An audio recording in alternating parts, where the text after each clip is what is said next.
Ang kwentong ito ay mula sa isa nating kabaryo. Isang magandang umaga, tanghali o gabi sa iyo, kabaryo. Isa akong albularyo dito sa bayan ng Samar. Kilala ko dito sa aming lugar, hindi lang sa husay ko, sa panggagamot. Naging matunog din ang aking pangalan dahil sa napabalitang kumatay ako ng aswang. Pero hindi ko naman ito ipinagyabang. Bagkus ay inilihim ko, pero sadya nga talagang may pakpak ang balita at may tenga ang lupa. Sana ay maihayag din ang aking kwento sa inyong channel, kabaryo.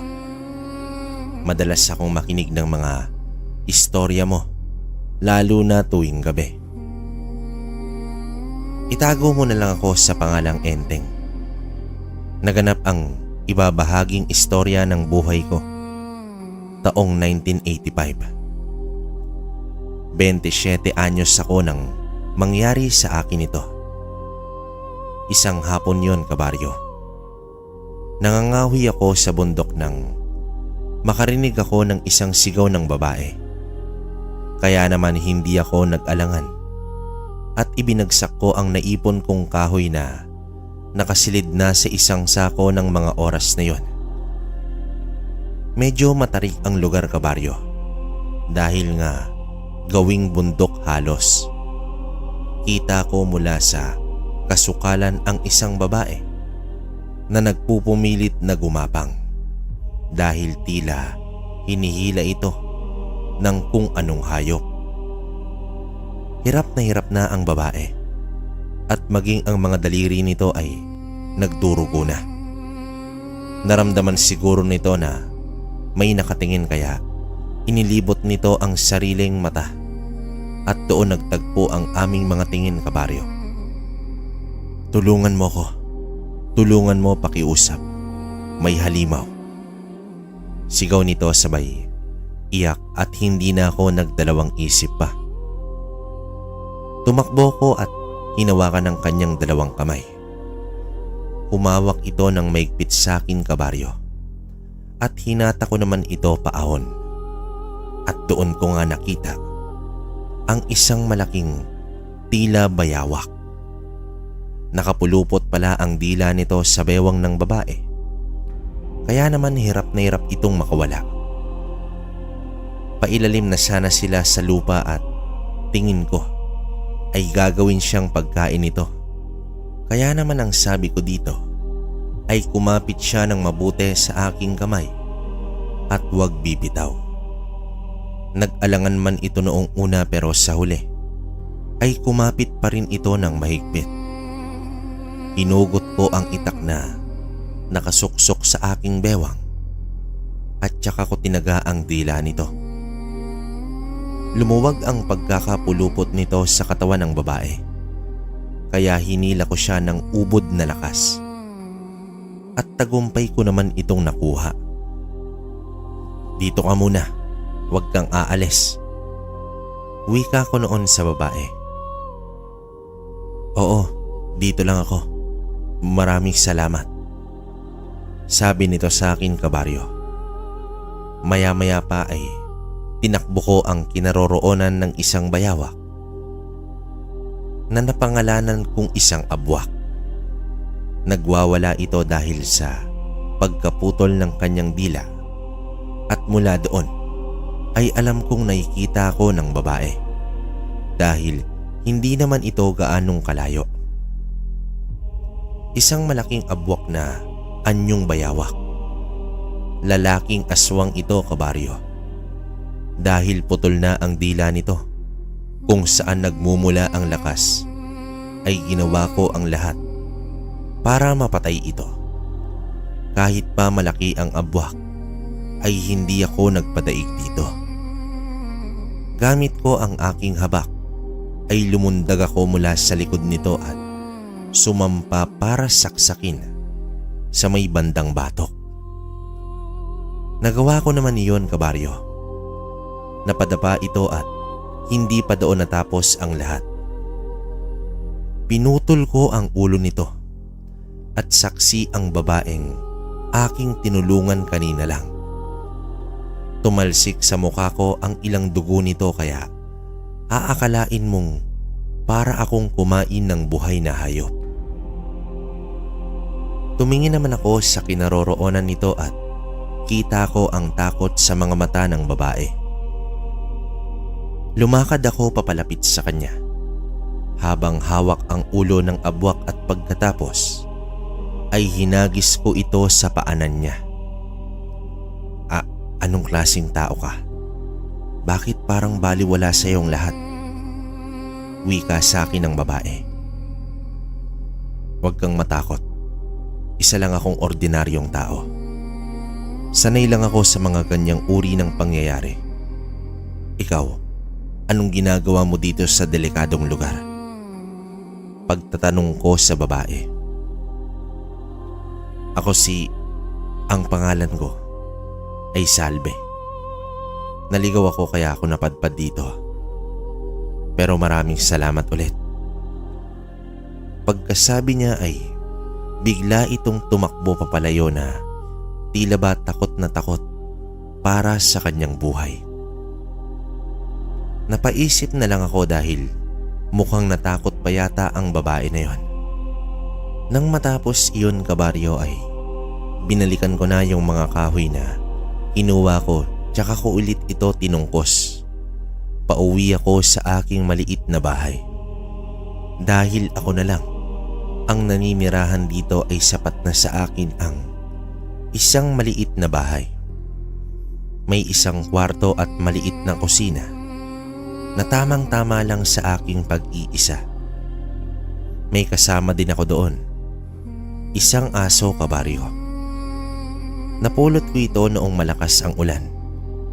Inalagaan ko dahil kawawa naman kung mamamatay lang sa lakas ng ulan noon kaya ngayon ay siya na ang aking kasama.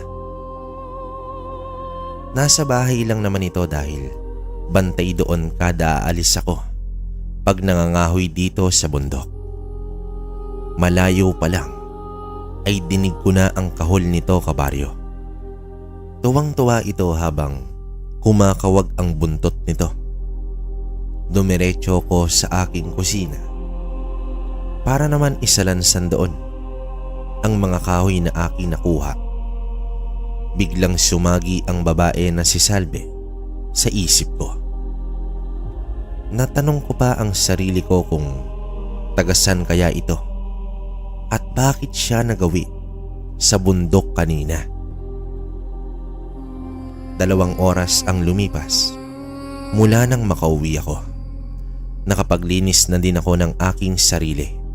Gawa ng mga dugo ng abwak na nagtalsikan sa damit ko.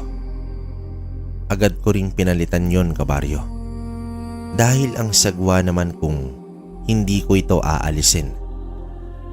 Madalang din akong bumaba sa kapatagan kabaryo. Sanhi na inaakala nila na isa daw akong malupit na aswang. Ang itsura ko kasi ay tinalo ko pa ang isang ermitanyo. Mahaba ang buhok ko na tad-tad ng bigote ang muka. Kaya naman ganoon ang itsura ko. Wala pa akong kaibigan ni isa dahil nga sa ganitong katayuan ko. Kaya madalang lang ang umakyat dito sa lugar ko para magpagamot. Maliban lang sa isang tao kabaryo. Si Marlon. Tinulungan ko kasi ito ng minsan na mapadpad siya dito sa gawing bundok. Balak daw niya noon ay mangaso kahit wala naman ligaw na hayop ang napapadpad dito. Natusok ang mga binti niya ng isang matalas na kahoy noong makakita siya ng ahas. At nawalan nito ng balanse kaya nabuwal at sakto tumama ang binti niya sa kahoy na nakausli noon. Natakot pa nga siya sa akin noong una dahil nga sa itsura ko. Pero nawala din ang agam-agam niya nang kausapin ko ito at doon nga ako nagkaroon ng isang kaibigan na matatawag ko. Habang abala ko sa pagsasalansan ng aking mga kahoy na nalikom kanina sa bundok, kabaryo, ay tila ba may malaking ibon na pabalik-balik dito lang sa aking bubungan. Naisip ko na anong ibon kaya yon at bakit hindi yata umaalis, dahil dinig na dinig ko ang pagaspas ng pakpak nito. Dahil hindi rin ako mapalagay, kabaryo, ay lumalabas ako at nasa itaas ito, at doon nga ay lipad ng lipad na para bang may hinahanap. Tinapon ko ang sigarilyo na nasa bibig ko at pumasok sa loob ng bahay. Inuwa ko ang isang armas na tiyak kong panlaban sa isang gaya niya. Kumuha ko ng pansinde upang pausukan ko ito. Isa itong uri ng aswang, kabaryo. Isang abwak, babaeng abwak. Sa palagay ko ay ito ang kapareha ng lalaking abwak kanina. Umusok ang makapal na mga inipon ko na tuyong dahon para hindi niya ako maamoy. Napuno ng usok ang paligid nun, kabaryo, at inuwa ko ang aking boga na nilagyan ko ng isang lambat para kung sakali na tumama sa isang bagay o hayop man ay agad ko itong mahuhuli. Kaya naman sinipat kong mabuti ang malaking ibon na may 2 pulgada ang laki. Maitim ito, kahalintulad ng isang uwak. May matulis na tuka at mahabang kuko na kapag nakadikit ka ay tiyak na butas ang katawan mo. Nang paputukin ko ito, kabaryo, ay sakto nahuli ito sa katawan. Kaya naman nagulat pa siya. Sa kapal ng usok ay hindi na nito nakita pa ang paglapit ng lambat na gamit ko. Dahil sa medyo may kataasan ito ay pabulusok itong bumagsak sa punuan ng mga kahoy, kaya naman bumalandra ang pakpak nito sa isang magkahiwalay na puno. Kaya naman naipit ito. Yun naman ang senyales ng aking paglapit. Dala ko ang isang mahabang itak habang pilit kumakawala sa lambat ang naturang abwak na anyong ibon. Akala niya siguro ay maiisahan niya ako. Hindi ako naging sienteng na albularyo kung matatalo lang ng isang gaya niya. Nanlilisik ang mga mata nito sa akin at nagkukumawag sa lambat, pero wala na siyang magagawa dahil may orasyon ito. Kaya naman nagsasayang lang ito ng lakas. Hindi ko na kinalag ang lambat. Dun ko na rin siya hinampas ng aking buntot pagi at sabay nun ay sinaksak ko ito sa bandang ulo. Kahit isang iyak ay hindi nito nagawa dahil inisip ko na isa rin siya sa pumatay kay Teresa, ang babaeng papakasalan ko sana, pero hindi sumipot nung araw ng aming pag-iisang dibdib, kabaryo. Marami ang nagtaka dahil bigla na lang siyang nawala. Napatay ko ang aswang na kumitil sa buhay ni Teresa. Kaya naman itinuring ko ng kalaban ang lahat ng mga aswang na aking makakaharap. Wala akong sinasanto, kabaryo. Kahit ilan pa sila o kahit anumang lahi. Ang mahalaga sa akin ay maubos ko silang lahat. Hindi naman ako nagyayabang, kabaryo.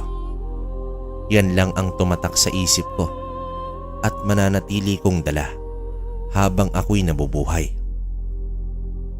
Kinabukasan, nang maaga akong naghahanda ng aking umagahan, nang marinig ko si Marlon na tumatawag sa labas. Dinig ko pa ang boses ng kasama niyang lalaki na mukhang magpapagamot. Ang sabi pa nito, kabaryo, "Sigurado ka ba, Marlon? Manggagamot ang nakatira dyan. Mukhang tulisan yata eh." Ilan lang yan sa mga mapanghusga kong naririnig tuwing bababa ako ng kapatagan. Kaya naman binabaliwala ko na lang. Pero ang isang ito ay hindi ko pinalampas. Nagsindi muna ako ng sigarilyo at kinuha ang aking metal na bagay. Isa sa mga gamit ko tuwing may susuungin akong peligro. Tsaka ko ito ipinatong sa aking balikat. "Ano ngatin, kaibigan? Sino yung kasama mo?" Wika ko dito. Enteng, kapitbahay ko. Magpapatulong sana kung kaya mo daw bang manghula." Wika naman ni Marlon. "Albularyo ko, kaibigan. Hindi ako manghuhula. At hindi rin isang tulisan. Pero pwede rin. Ano sa palagay mo, Manong?" Wika ko sa kanila. Natulala ang lalaking kasama ni Marlon. Sinakyan ko lang naman ang tingin niya sa akin, kabaryo. Pero wala naman akong balak na takutin ito. Pero mukhang nagawa ko nga. Napalunok ito dahil ikinasa ko pa ito sa harapan nila Marlon habang umuusok ang sigarilyo sa bibig ko. Tsaka ako lumapit sa kanilang dalawa. Hindi na nga nakagalaw ang lalaki at hindi na ito nakakibo. Mukhang nasindak ito sa itsura ko dahil mahaba ang buhok ko. Mukha nga naman akong tulisan kesa albularyo. "Kailan pa nawawala ang hinahanap nito?" Wika ko. "2 araw na, Enteng. Baka naman matulungan mo siya." Sambit dito ni Marlon. "Ano bang nawawala? Tao? Wala bang dila itong kapitbahay mo, Marlon? Kanina lang narinig ko pang nagsalita to . Wika ko ulit sa kanilang dalawa. "Magsalita ka kasi, hindi naman kumakain ng tao yan." Pagtugon ni Marlon sa kanyang kasama. "Pamangkin ko, Enteng. Matutulungan mo ba kami?" Wika nitong lalaking kasama ni Marlon. Matagal pa akong tumayo sa likuran nito at sa huli ay itinapon ko na lang ang aking sigarilyo. Saka ko na sila niyaya sa loob ng aking bahay. Kahit na maliit lamang iyon ay malinis naman, kabaryo. Pinaupo ko sila, ganun din si Marlon. Kumuha ko ng isang planggana na may laman ng tubig, isang kandila, pansinde at langis. Itinali ko muna ang mahaba kong buhok. Tsaka ko inumpisahang dasalan ang kandila sabay sindi dito. Nilagyan ko ng langis ang tubig sa planggana. Tsaka naman ako umusal ng dasal habang pumapatak ito sa tubig. Inilarawan dito ang isang malaking puno. Matandang puno na masasabi ko, kabaryo. At isang malaking tila ba higante na palagay ko ay isa itong engkanto. Nang sabihin ko kay Atoy, ang nakita ko ay parabang may ideya na siya, pero ang kailangan niya ay tiyak na kinaroroonan ng kanyang pamangkin. Hindi na rin ito nagulat, kabaryo, dahil mukhang alam naman pala nila. "Atoy, mukhang tama ang kapatid mo . Wika dito ni Marlon. "Kailangan niyong mag-alay dito para isoli ang pamangkin mo." Wika ko sa kanya. "Anong gagawin ka, Enteng?" Pagtatanong dito ni Atoy. "Dasal lang at buhay na manok. Gusto niya ang dalaga, kaya ingatan mo siya, oras na may balik na." Sagot ko naman sa kanila. Nagpasalamat ito sa akin, kabaryo. Maging itong si Marlon. Nagpaalam na nga sila at binigyan ko pa ng isang pulsera si Atoy na ipasuot niya sa pamangkin oras na makuha ito para hindi na makuha pang muli ng isang engkanto. Ipinagdasal ko din na maibalik ang dalaga dahil masama naman kung mananatili ito sa loob ng puno. Isang mahaba at nakakapagod na araw ito, kabaryo, para sa akin. Naiwan ako ulit na mag-isa dito sa aking maliit na bahay. Pero sanay na ako sa mga ganitong tagpo sa aking buhay. Marami na palang kulang sa aking bahay. Kaya naman naisipan ko na bumaba muna sa komunidad para bumili ng ilang imbak na pagkain. Tipong mga tuyong isda, kandila para sa aking gamit sa panggagamot kada may dadalhin si Marlon. Akala nila ay masamang tawa ko pero kada magagawa ko ang nais nila at matutulungan ko ang kanilang pakay ay sinasabi nila na hindi ka pala masama, pasensya ka na, salamat. Ganyan na ganyan, kabaryo. Kaya naman minsan natatawa na lang ako dahil mapanghusga ang mga tao sa panlabas na anyo. Dito tinaha ko na ang daan pababa sa komunidad habang hindi pa bumababa ang sikat ng araw. Pagtapa ko sa sementadong daan ay kitang-kita ko sa mata ng ilang mga tao ang pagkatakot at pang-uuyam dahil na nga sa aking itsura. Hindi ko naman sila masisisi, kabaryo. Bahala na sila kung ano ang gusto nilang isipin sa akin. Basta ako, kilala ko ang sarili ko.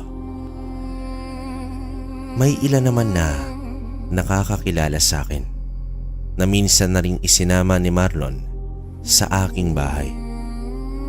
Kaya naman binabati nila ako na ikinakagulat ng ilan. Meron na sasalubungin nila ako at bibigyan ng tinapay. Ang iba naman ay karne na aking ikinagulat. Hanggang sa nakasalubong ko si Marlon at sumabay ito sa aking paglalakad. Hindi rin nakaligtas sa aking maselang pandinig ang bulong-bulungan ng mga mamimili. Kung hindi lang masamang pumatol, ay matagal ko nang ginawa dahil ang mga salita nila ay lagpas na sa aking pasensya. Katulad na lang ng masasakit na salita. Nako, ewan ko nga ba dyan kay Marlon? Nagtsatsaga dyan sa ermitanyo na yan. Ilan lang yon, kabaryo. Kaya kahit gusto ko pang magpigil ay hindi ko na nakayanan pa. Mananatiling pangit ang tingin sa'yo ng tao kung magbibingi-bingihan ka sa lahat. Lumapit ako, kabaryo, at ikinasa ang metal na nasa aking balikat. Pinigil ako ni Marlon pero gusto na talaga ang lahat. Ako ba ang tinutukoy nyo? Hindi ba't kabastusan kung pinag-uusapan nyo ang isang tao na wala naman sa harapan nyo? Wika ko sa mga mamimili. Nako, hindi nga ba? Totoo naman na ermitanyo ka na kumukuha ng mga naliligaw sa bundok, di ba? Sambit pa dito ng isa. Ganun ba? Hindi ako ermitanyo. Isa akong tulisan. At pag hindi kayo tumigil kakadada, papasabugin ko yan mga bibig nyo. Wika ko naman sa kanila. Namutla ang dalawang mamimili ng ikinasa ko sa harapan nila ang hawak kong metal, kabaryo. At mabilis pa sa 4:00 ang paghingi nila ng pasensya dahil lumapit si Marlon at ang iba na nakakakilala sa akin. Hindi ko naman nais talaga ang dahas, pero sobra na talaga. Wala silang alam tungkol sa aking pagkatao. Pero mas pinili ko pa rin na sa huli ay tanggapin ang kanilang paghingi ng tawad. Dahil nabili ko na ang kailangan ko, ay hindi na ako nagtagal pa sa komunidad. Medyo malayo din ang aking bahay mula dito. Kaya naman may dala akong ilaw pang tanglaw sa daan at magbibigay ito ng liwanag. Habang papauwi na ako at tinatahak ang daang madilim, ang pakiramdam ko ay may panganib na mangyayari ngayong gabi. Kaya naman ginawa ko ang lahat para makauwi sa bahay ko. Ang hawak ko lang na panlaban ay ang metal na 2 lang ang bala. Nasa kalagitnaan na ako ng paglalakad ng may masalubong akong isang kakaibang hayop. Para itong unggoy na may mahabang dila at korteng tao din, kabaryo. Nakatayo ito sa harapan ko at nakalabas ang mahabang dila. Parang doon ang gagaling ang lakas niya dahil lumalambitin pa ito sa puno kanina lang. "Padanin mo ko," wika ko sa nasa harapan. "Kung ayoko, ubusin ko muna ang dugo mo." Wika ng isang aswang na kung tawagin ay Andoduno. Wala na akong magagawa kundi labanan ito. Ibinaba ko na ang ilang bayong kong dala at dito ikinasa ang hawak kong metal. Ngumisi pa sa akin ang aswang kaya mas lalo naman akong naalidbadbaran.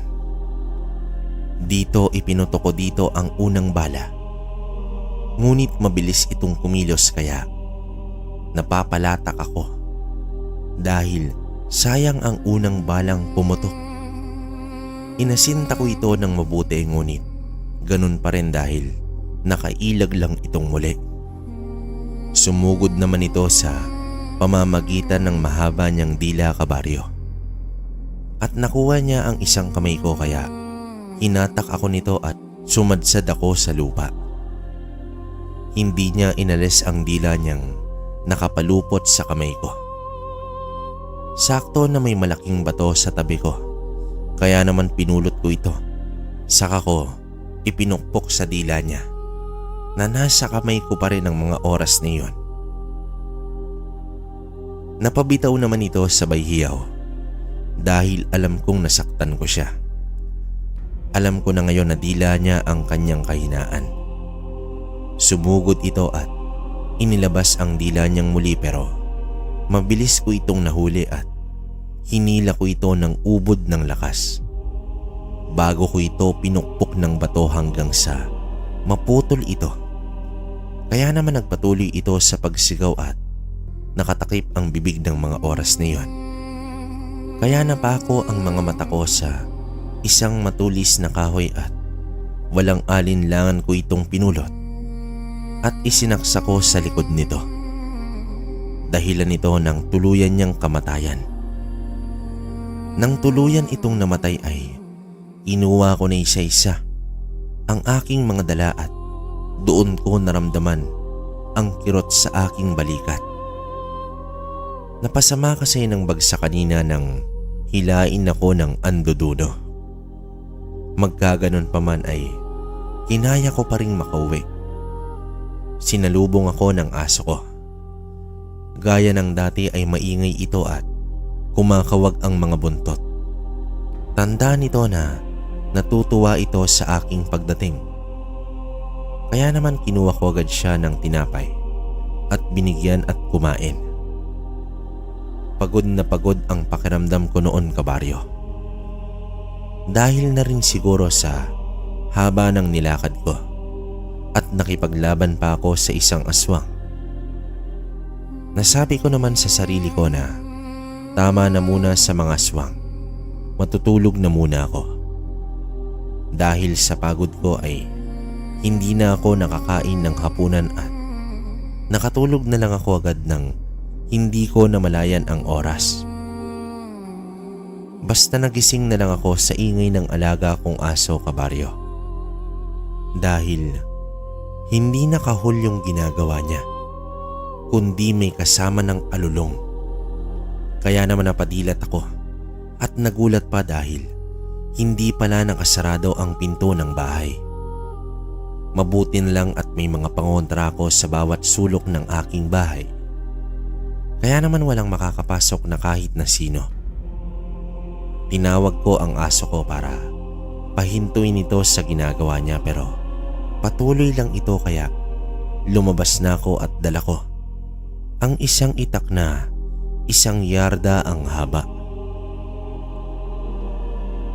Isang figura ng tila tao ang nakita ko sa dilim kaya tinawag ko naman ito para lumabas doon.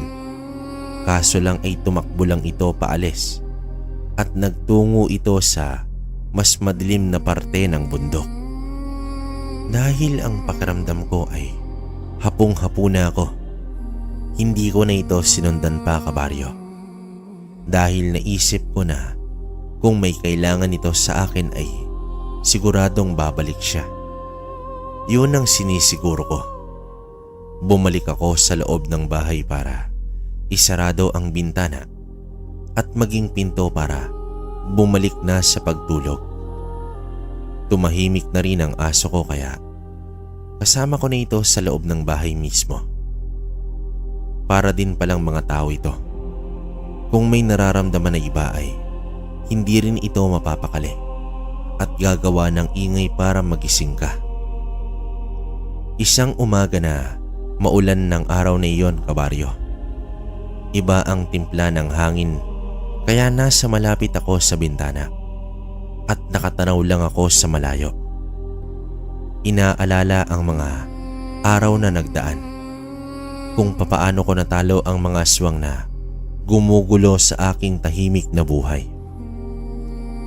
Sa di kalayuan ay may narinig akong boses ng isang binata.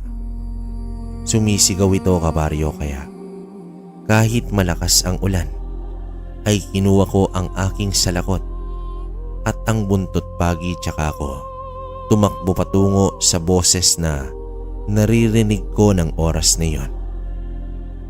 Dahil malakas ang ulan ay dahan-dahan akong naglakad. Madulas ang daan kaya hinanap ko ang pinanggagalingan ng ingay na iyon. Tulungan niyo ko. Dinig kong sigaw kaya inalis ko ang suot kong tsinelas at basta ko na lang itong ibinato. Manong, tulungan mo ko. Wika sa akin ng binata. Bitawan mo ang bata kung ayaw mong putulin ko ang ulo mo. Wika ko noon sa nilalang na may hawak sa binata. Inuutusan mo ba ako, albularyo? Sino ka ba sa akala mo? Wika nito sa akin. Akong papatay sa'yo, kaya bitawan mo na. Ngumisi ito sa akin at bigla na lang ibinato ang binata kaya tumama ang likod nito sa isang bato at bumangga ang braso sa isang malaking troso na dahilan ng kawalan nito ng malay. Kita ko pa na dumudugo ang ulo nitong nauntog sa malaking bato. Binalingan ko ng tingin ng aswang na ngayon ay nakangisi pa rin sa akin. Mabilis ang kilos nito, kabaryo. Kaya naman ipinikit ko na ang aking mga mata at pinakiramdaman ang paligid kahit pa malakas ang ulan ng oras na iyon. Pagmulat ng mga mata ko ay kitang-kita ko kung papaano itong gumalaw kaya naman. Paglapit niya ay hinagupit ko siya ng isang malakas na panghampas kaya sakto ang paglipat niya. Sumigaw ito dahil umuusok ang parte ng tinamaan sa katawan niya ng buntot pagi. Napaupo ito kahit na maputik pa. Mahaba ang mga kuko nito kaya naman nang alisin nito ang kamay na tumatakip sa muka ay kitang-kita ko ang panlilisik ng mga mata niya. Galit na galit ito, kabaryo. Kaya naman lumayo ko ng bahagya sa kanya. Pikit ang isang mata nito habang gigil na nakatuon ang mga mata sa akin. Pero handa ko sa mga susunod niyang pagsugod. Nakita kong dumakot ito ng putik at mabilis na kumilos at isinaboy ito sa akin. Mabuti na lang at may suot rin akong salakot kaya doon tumalsik ang ibang putik, kabaryo. Nauna na akong sumugod dahil matagal nang walang malay ang binata at baka maubusan din ng dugo. Kaya naman kahit pa hindi sumusugod ang aswang ay ako na mismo ang gumawa ng unang hakbang. Mukha itong taong paniki pero buo ang katawan niya. Mahaba ang buhok nito. May 2 pakpak. Una kong hinampas ang pakpak niya. Kaya naman muli ito ay nasaktan. Sumunod naman ay ang isa pa. Hanggang sa naputol ito at hindi na mukhang makakalipad. At ang panghuli kong ginawa ay sa bandang leeg nito. Ipinilupot ko ang dulo ng buntot pagi tsaka ko. Hinila kaya naman naputol ang ulo nito at naiwang nakatayo ang katawan nito at nabangga pa sa mga puno. Hanggang sa mahulog ito at dumausdos pababa sa matarik na bundok. Agad kong dinaluhan ang binata. Wala pa ring malay kaya naman binuhat ko ito at dinala sa aking bahay. Nagpainit agad ako ng tubig para linisin ang natamo nitong sugat. Pinalitan ko rin siya ng damit at maging ako ay nagpalit na rin. Binalikan ko ito. Sakto naman na meron na itong malay. Natakot pa nga ito sa akin nung una dahil sa aking itsura pero bandang huli ay kinausap niya din ako para naman magpasalamat. Inabot ko sa kanya ang isang tasang salabat at ang tingin ko dito ay isa itong dayo sa bayang ito. Napaupo naman ako malapit sa kinahihigaan niya at doon niya lang napansin ang mga dahon sa kanyang ulo at braso. Kaya naman dito ay nag-umpisa siyang magtanong sa akin. Anong klase po ba yung kanina, Ginoo? Tsaka bakit mukha siyang halimaw? Wika sa akin ng binata. Bakit ka ba napadpad dito? Hindi mo ba alam na delikado dito? Lalo na sa katulad mong hindi ko tiyak kung isa ka bang dayo. Pagtatanong ko naman sa binata.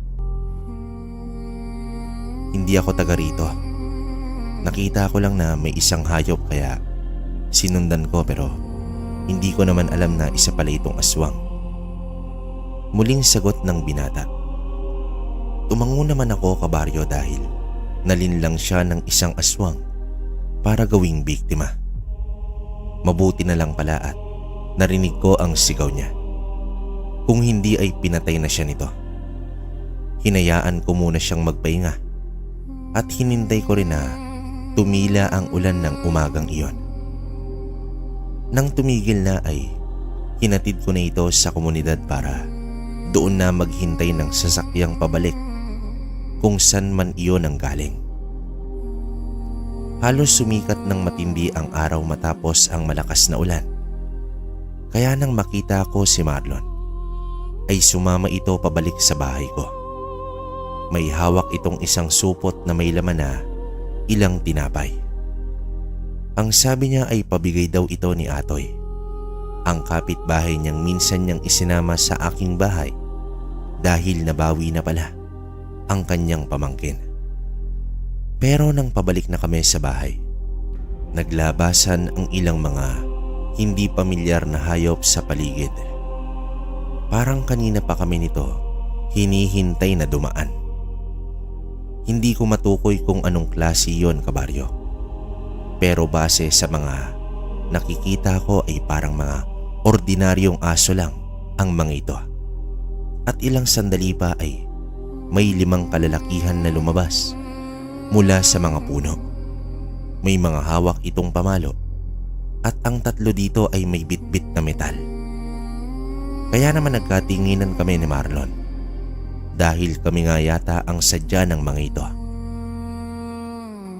Nagulat naman ako, kabaryo, dahil kilala nila si Marlon. Kaya naman lumakad sa harap ko si Marlon at inausap ang mga ito.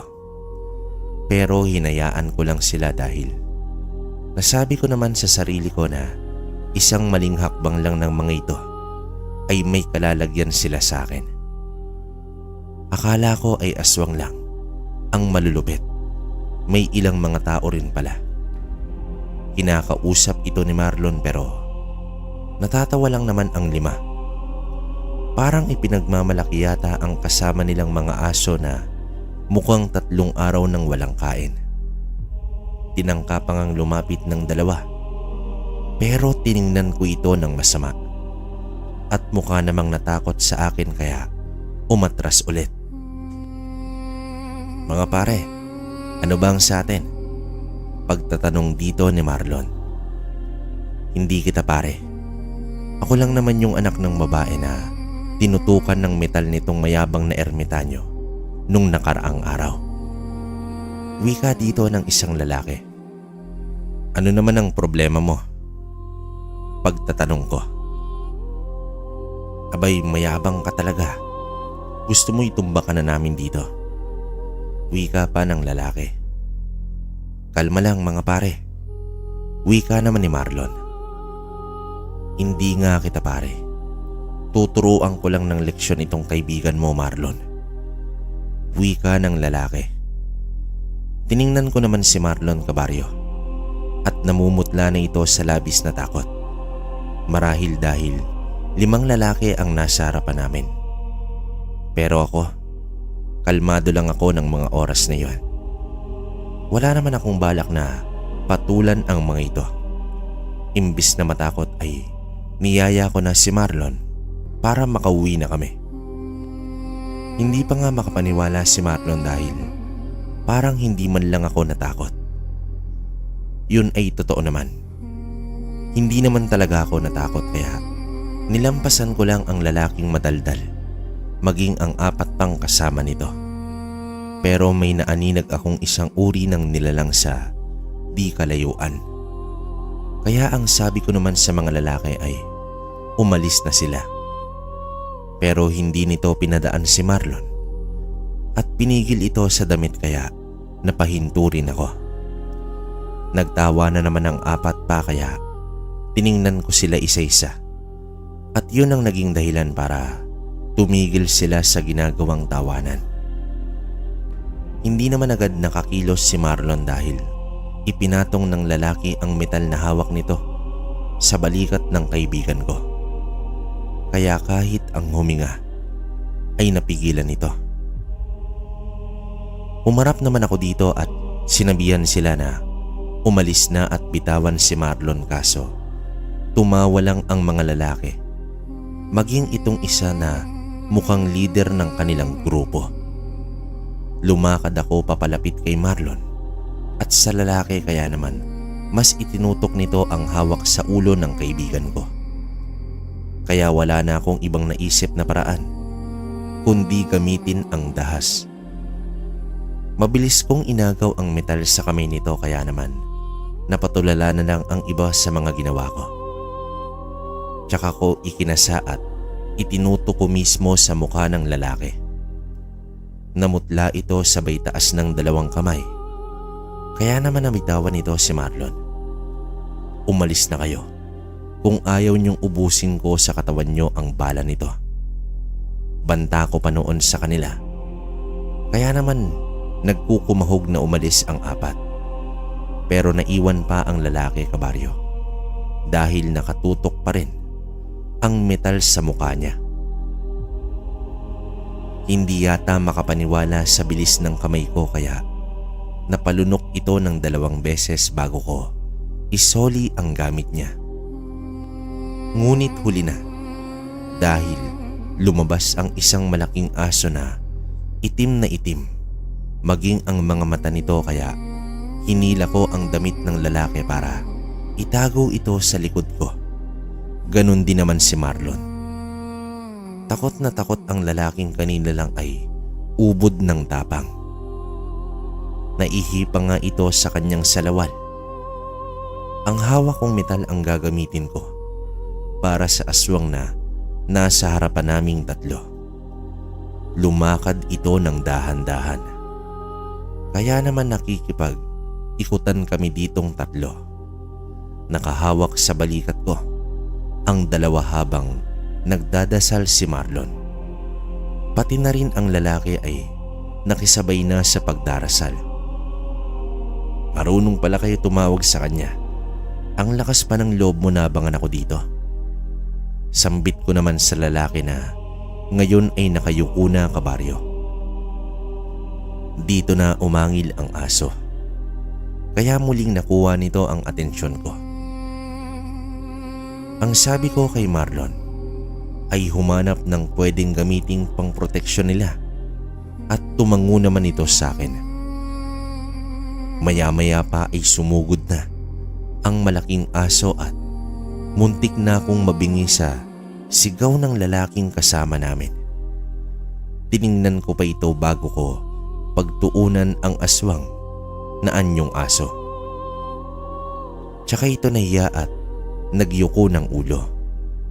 Matapos iyon, dito ko hinarap ang asong itim. Tsaka ko naman kinalabit ang gatilyo na pagmamay-ari ng kasama naming lalaki ngayon. Nagtakip pa ito ng tenga na sa pakiwari ko ay natatakot dahil sa pagkalabit ko. Hinila ito ni Marlon para magkubli sila sa malaking puno at nagawa naman nila. Hindi ito natamaan dahil maliksi itong tumalon sa kaliwang bahagi, kabaryo. Kaya agad ko ulit ikinasa at sunod-sunod kong ipinutok sa kanya. Nakita ko sa gilid ng mga mata ko na may kinuha si Marlon sa kabilang bahagi, kaya naman inagaw ko ang atensyon ng asong itim. Isang matulis na kahoy ang nakuha nito. At dahil wala nang bala ang hawak kong metal ay ginawa ko itong pambangag sa aswang na anyong aso. Muli itong tumakbo patungo sa kinatatayuan ko. Sapul ko ito sa mukha, kabaryo. Yun ang naging hudyat para ibakal ni Marlon ang nakuha niyang kahoy. Tumalon pa ako para masalo ko ito at dahil mabilis na nakabawi ang asong itim ay hindi ko ito agad nasalo sapagkat dinamba ko nito sa dibdib, kaya sabay kaming bumagsak sa lupa. Todo pigil ko pa sa bibig nito upang hindi naman ako masakmal. Sobrang lakas niya kaya hindi ko maabot ang kahoy na hinagis ni Marlon sa akin. Nakita kong tumakbo ito at siya na rin mismo ang kumuha at hindi ito nagdalawang isip na itarak sa likod ng asong itim.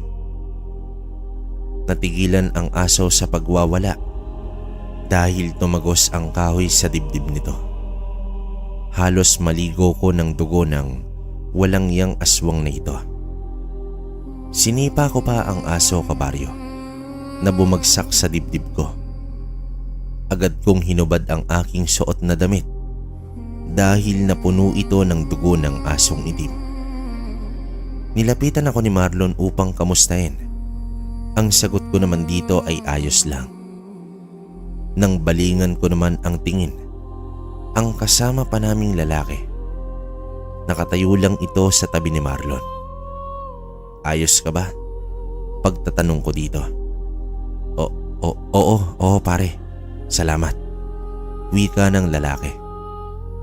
Hindi kita kumpare. Tayo na, Marlon. Isama mo na yung kumpare mo.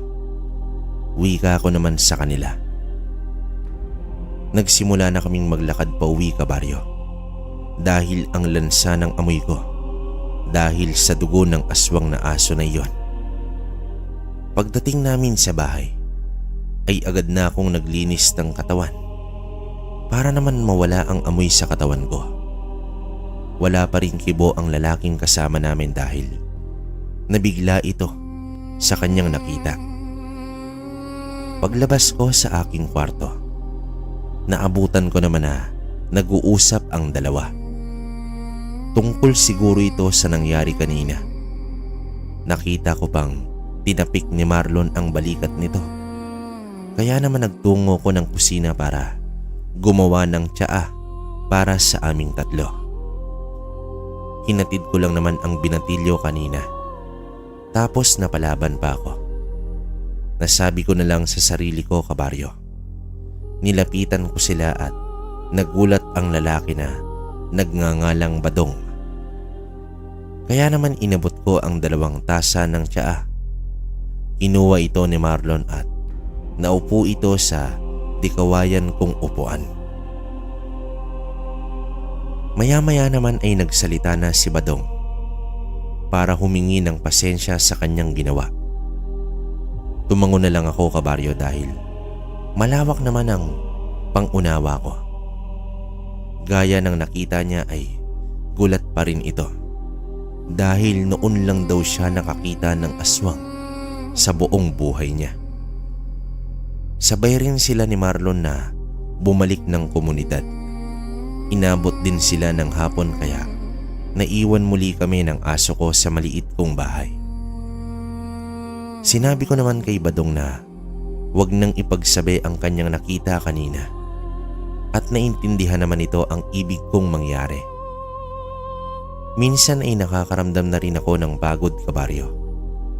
Pero dahil sa mga gamit kong halamang gamot ay mabilis nang din itong nawawala. Kasalukuyan akong nakaupo dito sa labas ng aking bahay nang biglang umihip ang malakas na hangin at sa isang iglap lang ay may nakatayong lalaki na nakasuot ng purong itim na damit sa harapan ng bahay ko kung saan ako naroroon. Tumayo ako at hindi inalis ang tingin sa lalaki na bigla na lang sumulpot. Doon ay nagsalita ito na akala mo ay kay tagal niya na akong hinahanap. Sa wakas, natagpuan din kita. Wika nito sa akin. Anong pakay mo sa akin? Tanong ko dito.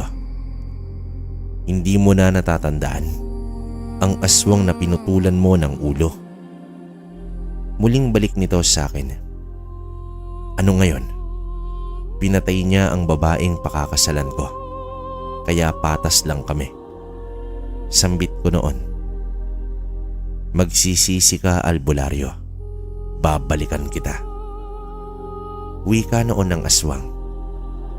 Kasabay ng ihip ng malakas na hangin ay ang pagbilis din ng paglaho nito.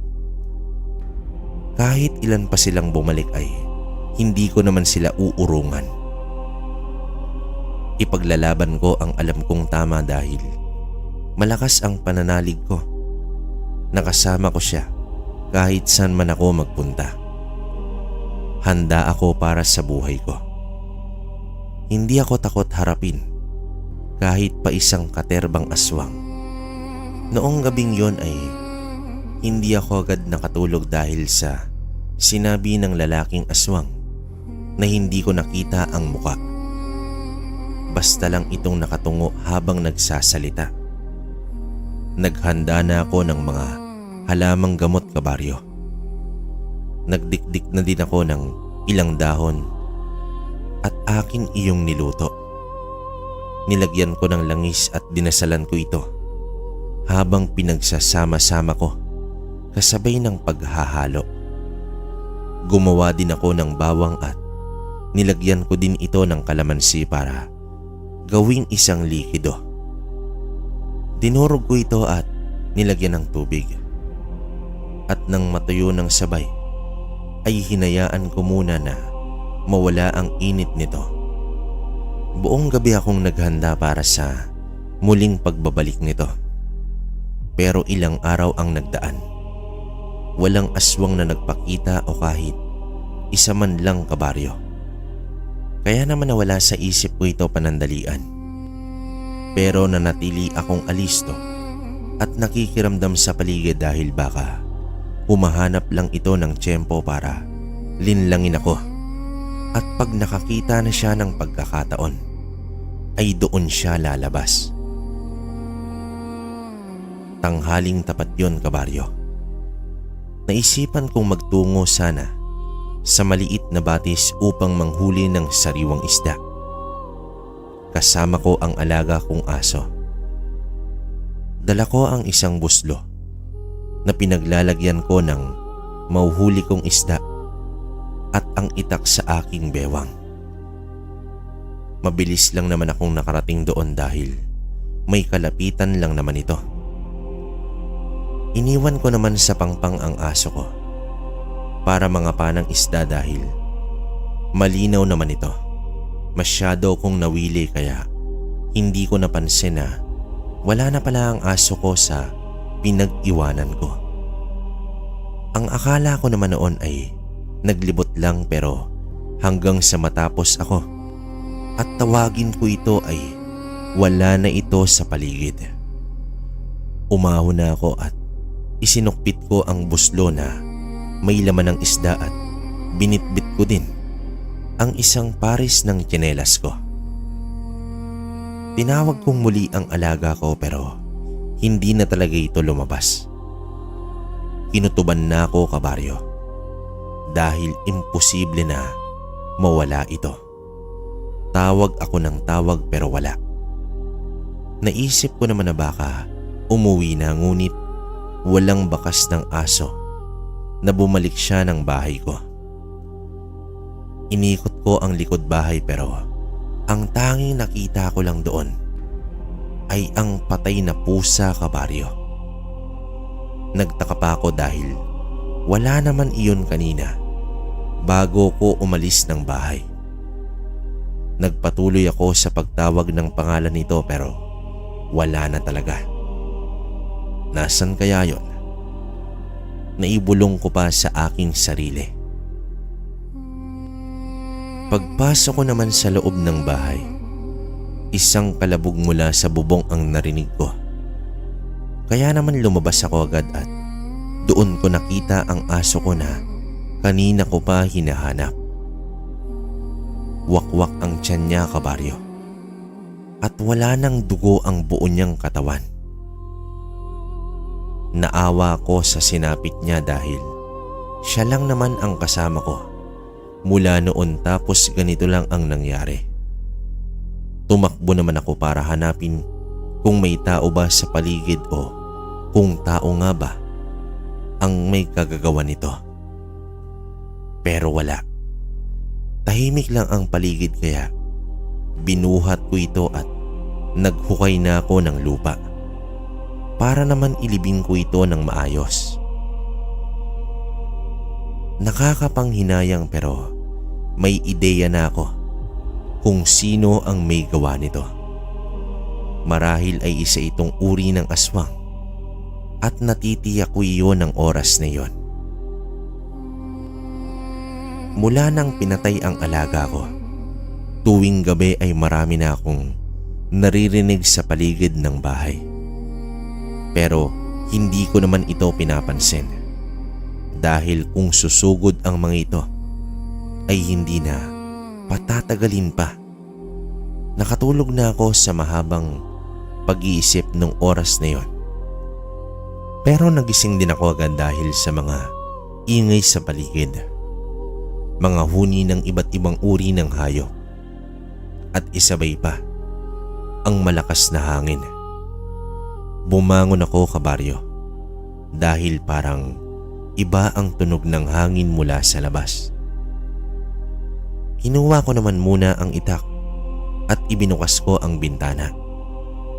Doon ko nakita ang lalaking minsan nang kumausap sa akin at ngayon nga ay naroroon na naman ito. Nagsindi ako ng sulo para magsilbing ilaw sa paligid. Kahit pa malakas ang ihip ng hangin, inaasahan ko na itong babalik. Pero hindi ganitong tagpo. Malalim na ang gabi, kaya napilitan akong lumabas at harapin ito. Pagbukas ko ng pinto, kita ko sa likod niya ang mga kasama nito. Mga uri ng asong malalaki, kabaryo. May iilang baboy ramo pa kaya inisa-isa kong tingnan ang mga ito. Nagliliyab ang kanilang mga mata at matutulis ang mga ngipin nito. Tumayo naman ako sa harap nilang lahat at ang lalaking nakatungo ay umarap din ito sa akin. Anong basya ng pagpunta mo rito? Pagtatanong ko sa lalaki. Nakalimutan mo na agad. Tugon nito sa akin. Kung dahil ito sa pagpatay ko sa sinasabi mong kasama mo, patas lang tayo dahil pinatay niya ang babaeng mahal ko. Wika ko noon sa kanya. Hangal ka kung inaakala mo na bubuhayin ka namin. Nagkakamali ka. Dito ka na uubusin ng mga alaga ko. Patayin nyo na yan. Sambit dito ng aswang. Nakipagsabayan ako sa mga naunang sumugod sa akin, kabaryo. 4 ang mga ito at hindi ko hinayaan na maisahan nila ako.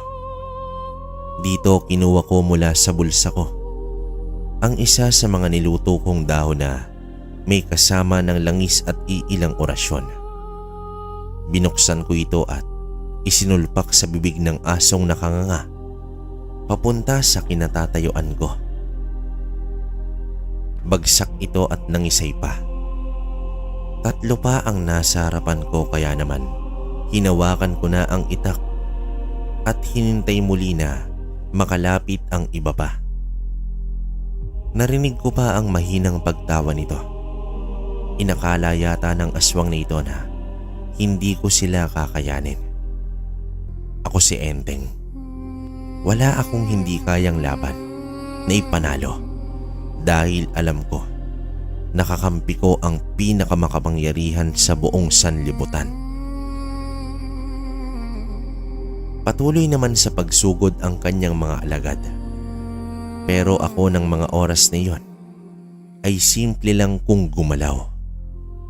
Bakas sa mukha ng aswang na lalaki na hindi ito natutuwa dahil isa-isa nang nauubos ang mga kasama niya.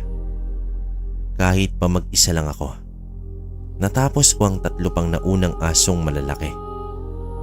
May 5 pa sa likod niya na uri ng baboy ramo na alam kong isa rin sa mga gaya niya.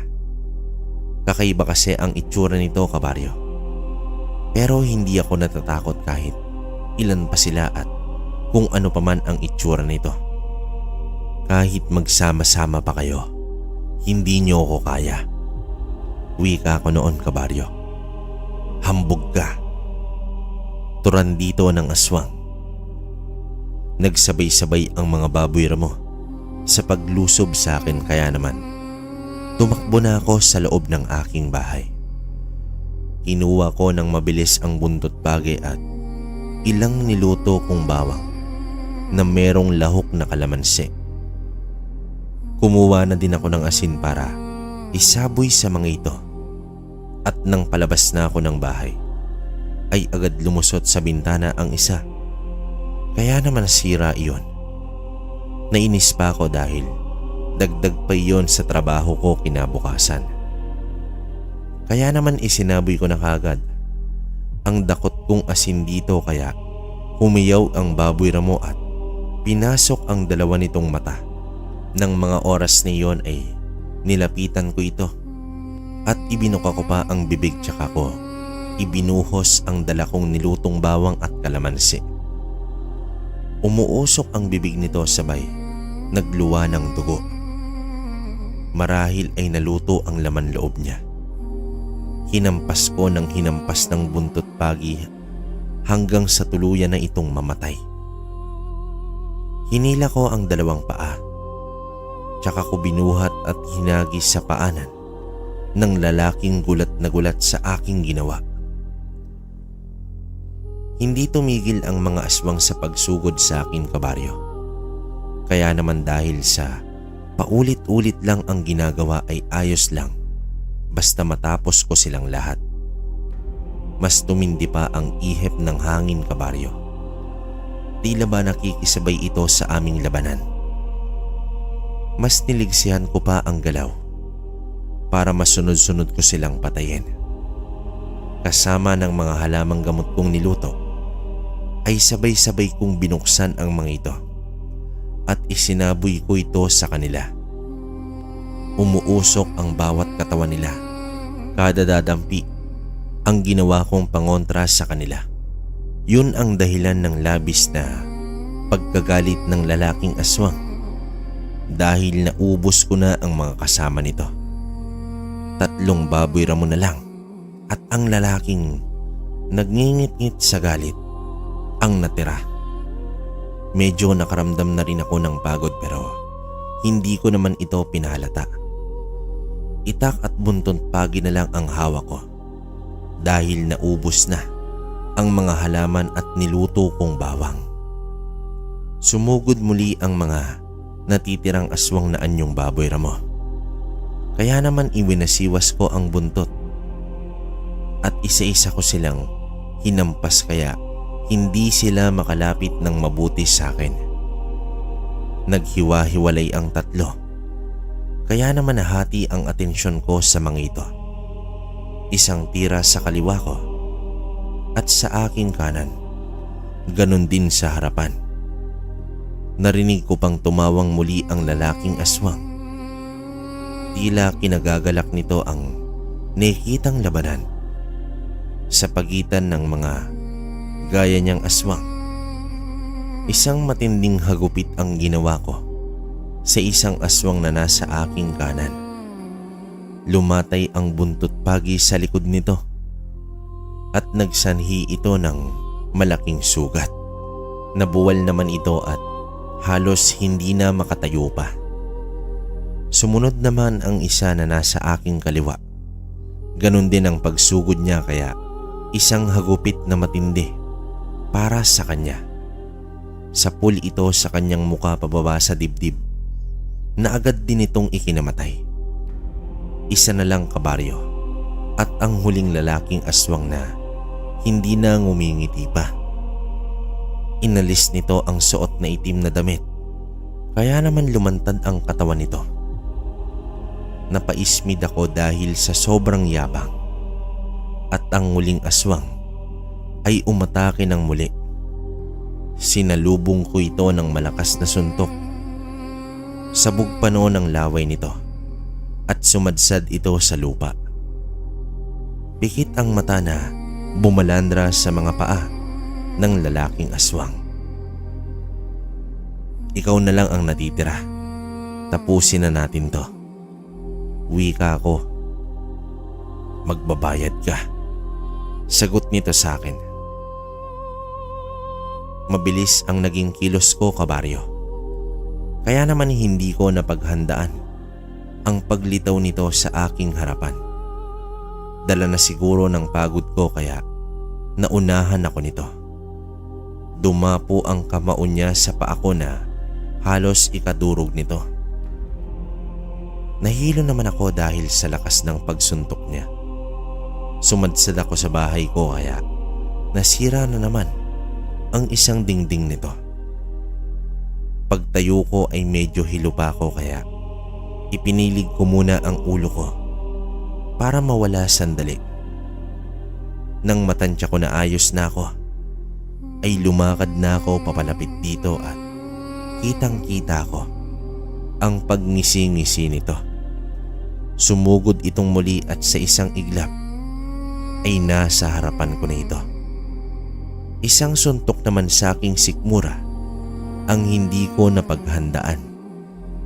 Napaluhod ako dahil pakiramdam ko ay nabundol yata ako. Huminga ako ng malalim para mawala ang kirot. Puro ka lang pala daldal. Asan ang galing mo? Sambit dito ng lalaki. Maghintay ka lang. Kakainin mo rin yan lahat. Sambit ko rito. Umayos ako ng tayo at kinondisyon ko ang aking sarili. Pumikit ako sandali at huminga ng malalim, kabaryo. Sa muling pag-atake nito ay nabasa ko na ang galaw niya. Kaya nang sumulpot ulit ito sa harap ko, ay ako naman ang tumawa na ikinalaki ng kanyang mga mata. Nasabi ko naman tuloy sa harapan niya na ako naman, isang suntok ang pinadapo ko sa mukha niya na naging sanhi ng kanyang pagsadsad sa puno.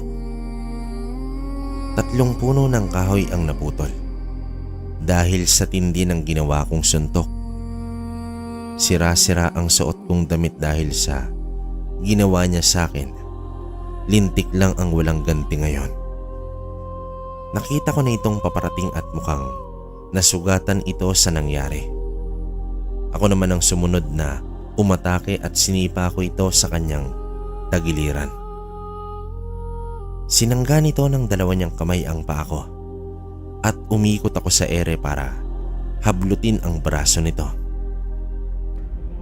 Inilabas ko ito sa bahay, kaya naman pasok ito sa loob nito at tumagos papunta sa kabila. Pinulot ko ang buntot bagi na nabitawan ko kanina nang una niya akong atakihin. Hawak ko ito patungo sa kinahihigaan ng lalaking aswang. Sakto rin naman na tumayo ito. Nakalabas na ang mga mahabang ngipin niya. Maging ang kuko nito ay matutulis rin kaya hindi ako gaanong lumapit dito. Basta na lang itong tumakbo patungo sa akin at sinugod ako ng mga kuko niya. Umilag ako at binigyan ko itong muli ng isang malakas na suntok sa sikmura. Pero parang baliwala lang sa kanya yon. Magkagayon pa man ay hindi ko na hinayaan na matalo pa ako dito. Sa pag-atake nito sa akin ay hawak ko ang buntot pagi at ginamit ko kaya naman natigilan siya nang tamaan ang balikat nito. Gumuhit ang tila baga sa braso niya na naging dahilan ng mas lalo nitong paggalit. Laylay ang isang braso niya dahil sa natamong sugat nito mula sa hawak kong buntot pagi. Pero hindi nabawasan ang liksi niya, kabaryo. Mas pinag-iipan nito ang paglaban sa akin. Kahit na may sugat ako. Kaya naman ang ginawa ko ay hindi ko na ito hinayaang makalapit ng gusto at doon ko siya aatakihin. Pagtakbo nito sa akin ay hinampas ko siya ng sunod-sunod na katawan ng buntot pagi. At parang may sarili ding isip ang aking sandata dahil alam nito kung saan parte ng katawan tatamaan ang mga aswang. Puno ng latay ang katawan nito at ang huli kong ginawa ay ang pagsakal ko sa kanya gamit rin itong aking hawak. Nang maubusan ito ng hangin ay doon ko pinutol ang kanyang ulo. Pinulot ko ang itak at binalikan ko siya kahit wala na itong hininga. Pinulot kong uli at itunusok sa isang kawayan. Para sunugin naman maging ang katawan nito. Napasalampak ako bigla nang matapos ang lahat. Ang mga aswang na sumasalakay sa akin ng mga oras na iyon. At kita ko na rin ang pagsulpot ng araw, kabaryo. Naiga ako dahil sa pagod na naramdaman ko at sa ilang sandali pa ay narinig ko ang boses ni Marlon. Nagulat pa ito sa itsura ng bahay ko, kabaryo. Sira-sira kasi ito at nagkalat ang mga patay na asong malalaki at mga baboy ramo na kulay pula. Anong nangyari dito, Enteng? Pagtatanong dito ni Marlon.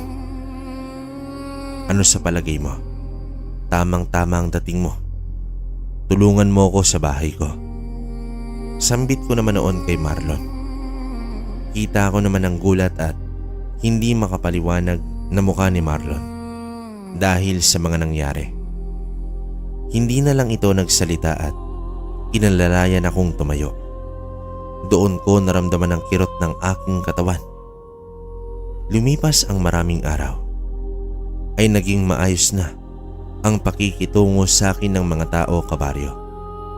Dahil na rin sa mga taong natutulungan ko, kaya hindi na sila natatakot kada bababa ko ng bayan. Binabati na nila ako, hindi tulad ng dati na nilalayuan malayo pa lang. Nadagdagan na rin ang aking kaibigan at yun ay si Badong, na nakasanayan na rin na magsama ng mga magpapagamot sa bahay ko. Mga kabaryo, hindi mo pwedeng husgahan ang tao base lang sa panlabas na may kita mo. Malay mo, yung nilalait mo ay makakatulong pala sa'yo. Kaya huwag magpalipin sa masamang ugali. Matutong rumespeto kahit pa iba ang anyo nito.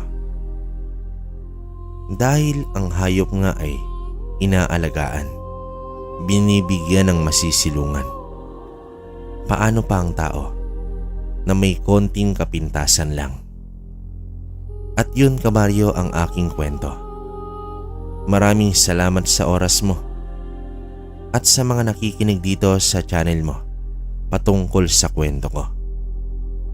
God bless sa channel mo at sana ay marami din akong mapakinggan na kwento mo rito.